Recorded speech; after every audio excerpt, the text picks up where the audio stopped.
Shout out. Nasa heavy na tayo. Ang baba ng ulap ngayon. Dapat dyan kita mo na yung kababa niyan, yung mga building, yan baba ng bundok. Ngayon di natin makikita. Ang kapal ng pag.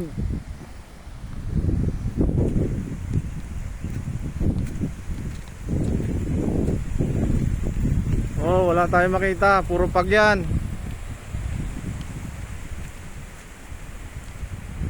Tingnan mo yung bahay, di na makita.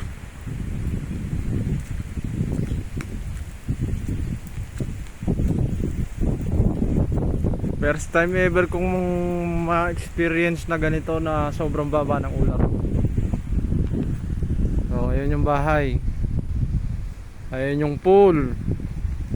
So, ayun yung baba. Hindi natin makita yung mga building doon.